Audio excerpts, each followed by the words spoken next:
여러분, 오늘 점심에 와퍼 드셨을까요? 입안 가득 퍼지는 그 특유의 불맛은 그냥 만들어진 게 아닌 거예요. 사실 버거킹의 역사는 이러다 망하는 거 아니야 싶은 대형 사고와 도박 같은 선택들이 점철된 한 편의 영화거든요. 지금 바로 그 뜨거운 현장으로 아주 깊숙이 다이브 해볼게요. 여러분, 혹시 그거 아세요? 버거킹의 시그니처인 불맛은 단순한 요리 비법이 아니라 기계 결함에 분노한 사장님의 도끼질에서 시작된 거죠.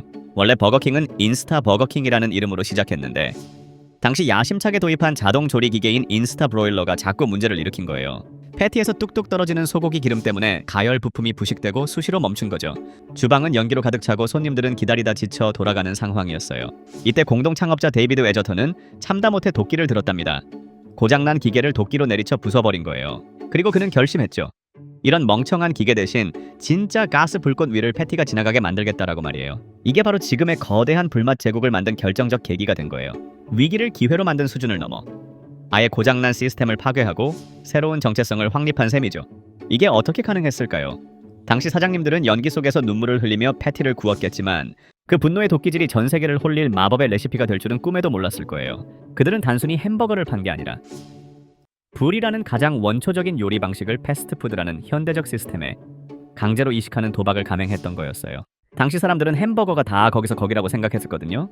하지만 직화로 구운 패티의 향기는 차원이 달랐던 거예요. 잭슨빌의 작은 매장에서 피어오른 그 연기는 미국 전역을 뒤덮을 거대한 서막이었던 거죠. 기계의 결함이 오히려 독보적인 브랜드 자산으로 탈바꿈하는 순간이었어요. 이런 황당한 시작이 오늘날 우리가 먹는 와퍼의 뿌리가 되었다니 정말 놀랍지 않나요? 1950년대 미국은 그야말로 황금기 버프를 제대로 받은 상태였어요. 제2차 세계대전이 끝나고 젊은 병사들이 집으로 돌아와 가정을 꾸리면서 인구가 폭발했고 도시 외곽에 거대한 주거단지가 형성되던 시기였거든요.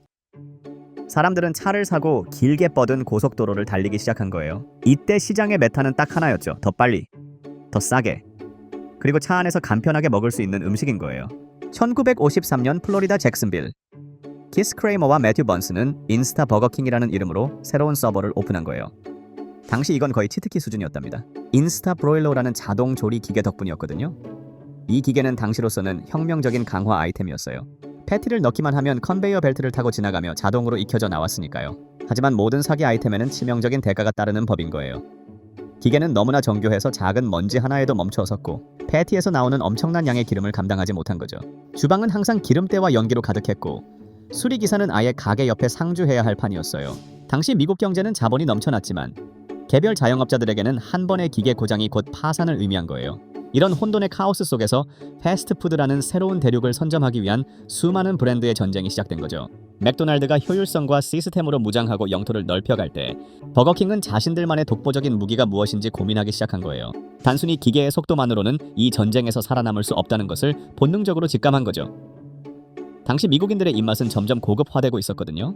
단순히 배를 채우는 것을 넘어 집에서 구운 것 같은 제대로 된 고기 맛을 원하기 시작한 거예요. 버거킹은 바로 그 시점을 공략하기로 한 거죠.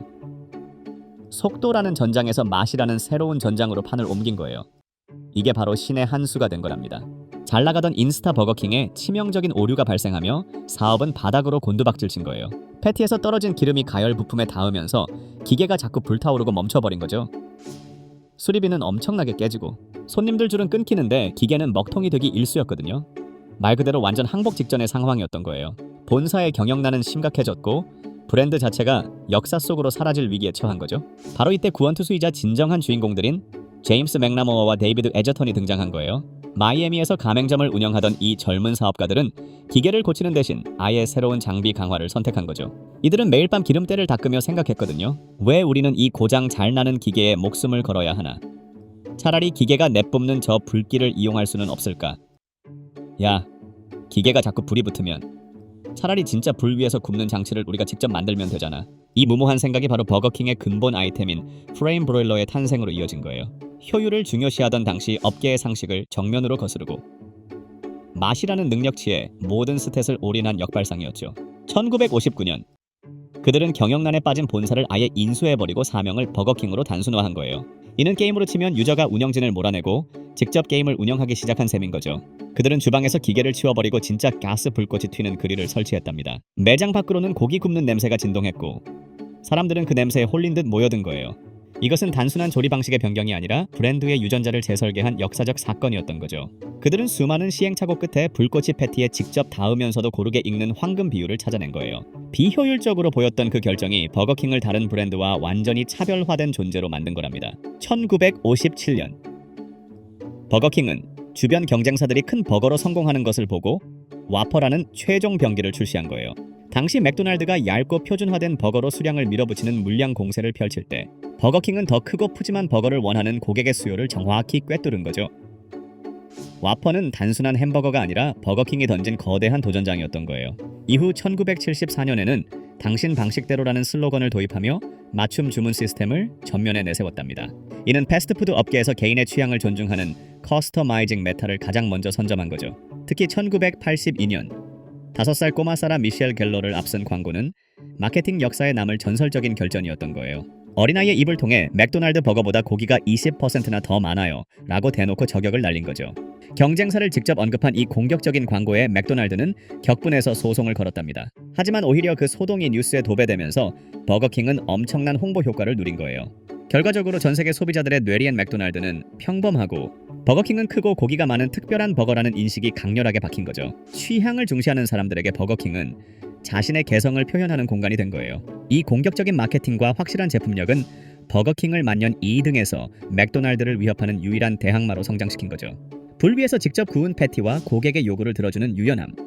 이 두 가지 강력한 무기가 버거킹이라는 제국을 떠받치는 기둥이 된 거예요.